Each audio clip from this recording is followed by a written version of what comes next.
Each country has significant challenges encountered related to lack of water with limited surface water resources and growing demand for groundwater. Having an accurate identification of groundwater potential is critical for ensuring the sustainable water supply to have an effective water resource management.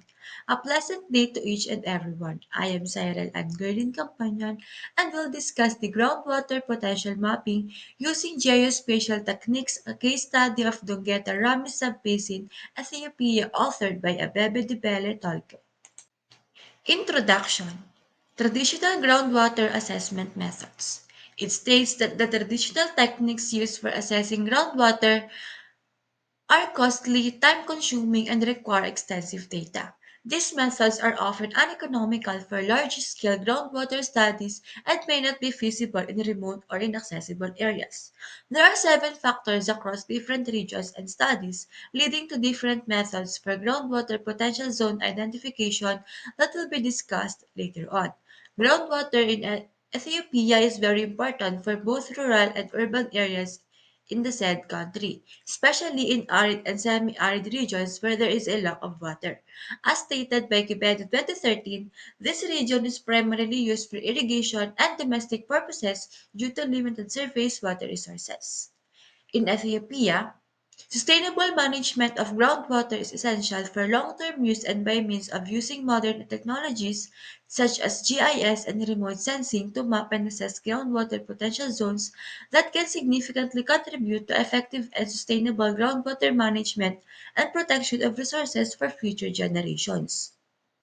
This study aims to assess groundwater potential using weighted index overlay analysis, second, to map controlling factors, and third, to classify groundwater potential into categories to inform sustainable management. This study area is located in the upper portion of Wabi-Shebele Basin, Ethiopia, having its coordinates of 7 degree 55 minutes and 52 seconds to 9 degree 25 minutes 44 seconds north latitude and 40 degree 16 minutes 13 seconds to 41 degree 44 minutes and 12 seconds east longitude. Its total area was 16,076.64 kilometers squared and its elevation ranges from 597 meter from south of east to 3,401 meters north of west. Proceeding to its temperature, its mean annual temperature is 19.5 degrees Celsius with small seasonal variability and its annual rainfall is 720 to 1,255 millimeters with high spatial and temporal variability. According to the case study presented, people in these regions experience a tropical climate of humid to subhumid. Sources of groundwater are from springs, hand-dug wells, and deep wells, and these are very essential for drinking water and irrigation in the sub-basin. Proceeding to our materials and methods, we have our data sources.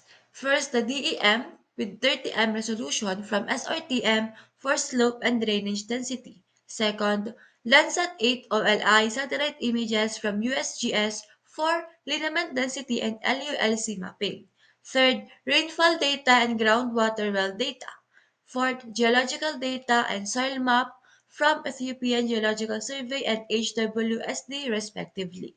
For our maps use, we have drainage density map, which is created using ArcGIS tools. Second, lineament density and LUIC maps. Third, rainfall map and soil map. Next, we have geospatial analysis methods. Weighted index overlay analysis was used to integrate multiple factors, and groundwater potential index, are denoted as GPX, was calculated using the key equation presented using the method of weighted linear combination. At this slide, this presents a geographic location of the Ngeta Ramin Sub-Basin. For resource and discussion, we have four. First, we have deterministic factors for groundwater occurrence and movements. Two, weight assignment to parameters. Three, delineation of groundwater potential zones. And four is validation. Lithology plays a crucial role in groundwater occurrence and distribution by controlling infiltration rates and flow. For geologic timescale, as we can see, we have the Precambrian, the Paleozoic, Early Jurassic, Middle Late Jurassic, Cretaceous, Tertiary, and Quaternary. And for its groundwater potential caused by lithology, we have Precambrian as its has low-yielding aquicludes, Mesozoic as it is the high permeability, and the Quaternary, which has high potential due to recent alluvial. This presents the lithological map of the study area. As you can see, we have the red or orange color, which interpret as the most rocks in sedimentary and has a primarily in sandstone, while the purple one has the least unconsolidated sediment. Next is the land use land cover. This affects the groundwater recharge, occurrence, and availability as stated by Hussein et al. 2016. Presented here are the types of LULC in a study area. First, you have the agricultural area having 45.68% and having the list of the water body. This presents the LULC map, and as I've mentioned a while ago, agricultural area in the shade of mustard or yellow has the most area bounded in the region, and water body has the least. Lineaments are surface expressions of deeper geological structures like faults and fractures. This study uses Landsat 8 OLI satellite imagery to map and analyze lineament density across the study area with the use of Band 8 for its higher spatial resolution. To calculate lineament density, we followed lineament density is equal to summation of number of drainage equals 1 multiplied by length of lineaments over the area of the study site. This shows the lineament density map and was created using the PCI Geomatica software with atmospheric and geometric corrections applied to the satellite images. As the result of it, we have the high lineament density which is found along the Dongueta and Ramis rivers that indicates higher groundwater potential, while the excellent groundwater zones has the density of 0.82 and 1.33 kilometer per kilometer squared that covers 6.67% of the study area, while the poor and very poor zones has been account for 33.3% and 23.43% of the study area. This is a slope classification map that provides information about the slope angle across the region. As we've seen, the red has a weight of 15 with 0 to 5 degree and indicates plains, valleys, or low gradient areas that is suitable for agriculture, urban development, and infrastructure projects, while the blue one has a weight of 0 with 35 to 78 degrees, and it is like cliff-like terrain or very rugged areas that is highly unstable and only suitable for natural vegetation and conservation. Drainage density is a crucial indicator of groundwater potential as it reflects the relationship between the drainage network and the permeability of the underlying surface. In the study, it was calculated using the DEM 30M resolution and ArcGIS 10.4. The map of it was classified into five categories: the very poor, poor, good, and very good, and excellence. And the result has showed that 1.73% has excellent drainage density and 25.07% fell under very good category and 61.18% has a good drainage density. This is the drainage density map of the study area. Rainfall is a critical factor in determining the groundwater potential as it is the primary source of natural recharge. This map was created using historical data from meteorological stations within the study area, which applies the inverse distance weighting method. Based on rainfall classes, weight was assigned to reflect its impact on groundwater potential zones. Higher rainfall intensity support greater infiltration, which enhance the groundwater recharge. Soil type is in charge of controlling the infiltration rate of rainfall and the water holding capacity of an area. It is an important factor for delineating groundwater potential zones because this soil map was developed using the HWSD or the Harmonized World Soil Database. This map interprets the predominant soil types, which are the loam that covers 57.12% of the area, which is generally favorable for groundwater recharge due to good infiltration properties, followed by the clay with 34.34% and is typically poor for infiltration, and clay loam, which has 8.09% with moderate infiltration capacity, and the Sunday clay loam, which covers 0.45% that is relatively low infiltration properties. Moving forward to weight assignment to parameters. In this study, 7 factors were selected to delineate the groundwater potential zones of the study area. The weight assigned to each factor reflects its relative influence on groundwater potential based on literature references as stated by Magash et al. 2012.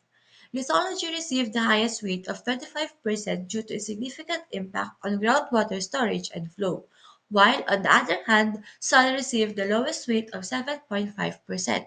This weighted approach helps delineate groundwater potential zones by emphasizing the most to least influential factors. As part of the results and discussion, we have a delineation of groundwater potential zone. The groundwater potential map was developed using a weighted index overlay analysis, where the weight values of each thematic layer were summed. The groundwater potential map highlights areas of high and low groundwater availability based on geological, hydrological, and topographical factors. Having the less favorable for groundwater extraction are the areas with high drainage and density and steep slopes, while those groundwater potential areas who have the highest are the Cenozoic sediments, volcanic rocks, high lineament density, and alluvial deposits. Lastly, we have the validation.